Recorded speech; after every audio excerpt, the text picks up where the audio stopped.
എല്ലാ പ്രേക്ഷകർക്കും ലാലേട്ടൻ അപ്ഡേറ്റ്സിന്റെ ഏറ്റവും പുതിയ വീഡിയോയിലേക്ക് സ്വാഗതം. ഈ കഴിഞ്ഞുപോയ ഒക്ടോബർ 10 റിലീസ് ചെയ്യപ്പെട്ട ലാലേട്ടന്റെ രാവണ പ്രഭു എന്ന സിനിമ മലയാള സിനിമയിൽ ഇന്ന് വരെ റിലീസ് ചെയ്യപ്പെട്ട സിനിമകളിൽ ഏറ്റവും വലിയ വിജയത്തിലേക്കാണ് പോയിക്കൊണ്ടിരിക്കുന്നത്. കൃത്യമായി പറഞ്ഞാൽ ഈ സിനിമ ഇന്ന് റിലീസായിട്ട് 7 ദിവസങ്ങൾ തിയേറ്ററിൽ പിന്നിടുകയാണ്. ഇതുവരെ മലയാള സിനിമകളിൽ റിലീസ് ചെയ്യപ്പെട്ട സിനിമകളിൽ കേരള ബോക്സ് ഓഫീസിലടക്കം ഏറ്റവും ഉയർന്ന കളക്ഷൻ നേടിയത് ലാലേട്ടന്റെ ദേവദൂതൻ എന്ന 4K റീമാസ്റ്റർ പതിപ്പാണ്.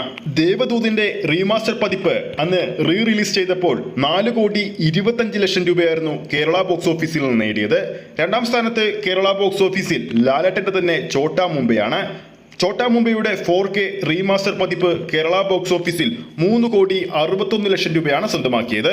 പിന്നീടുള്ളതും ലാലേട്ടൻ ചിത്രം തന്നെ. സ്ഫടികത്തിന്റെ 4K റീമാസ്റ്റർ പതിപ്പ് കേരള ബോക്സ് ഓഫീസിൽ 3,15,00,000 രൂപയാണ് സ്വന്തമാക്കിയത്. സ്ഫടികത്തിന്റെ പിന്നാലെ 4ാം സ്ഥാനത്തുള്ളത് മണിച്ചിത്രത്താഴിന്റെ 4K പതിപ്പാണ്. ചിത്രത്തിന്റെ ഫൈനൽ കേരള കളക്ഷനായിട്ട് 3,10,00,000 രൂപയാണ് സ്വന്തമാക്കിയത്.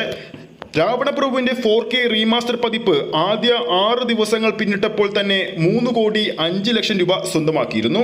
ഇന്നത്തോടെ മണിച്ചിത്രത്താഴിന്റെ 4K റീമാസ്റ്റർ പതിപ്പിന്റെ കേരള ഫൈനൽ കളക്ഷൻ രാവണപ്രഭു മറികടക്കുമെന്ന ഉറപ്പാണ്. എടുത്തു പറയേണ്ട മറ്റൊരു കാര്യം, ആദ്യ വീക്കെൻഡ് കളക്ഷനിലൂടെ മാത്രം, അതായത് റിലീസ് ചെയ്ത ആദ്യ 6 ദിവസങ്ങൾ കൊണ്ട് ആഗോള ബോക്സ് ഓഫീസിൽ രാവണപ്രഭുവിന്റെ 4K റീമാസ്റ്റർ പതിപ്പ് 3,90,00,000 രൂപ പിന്നിട്ടെന്നാണ് റിപ്പോർട്ടുകൾ പുറത്തു വരുന്നത്. കേരള ബോക്സ് ഓഫീസിൽ മലയാളത്തിൽ മറ്റൊരു നടനും ലഭിക്കാത്ത ഒരു സ്വീകാര്യതയാണ് ലാലേട്ടന്റെ എല്ലാ ചിത്രങ്ങൾക്കും ബോക്സ് ഓഫീസിൽ ലഭിച്ചുകൊണ്ടിരിക്കുന്നത്.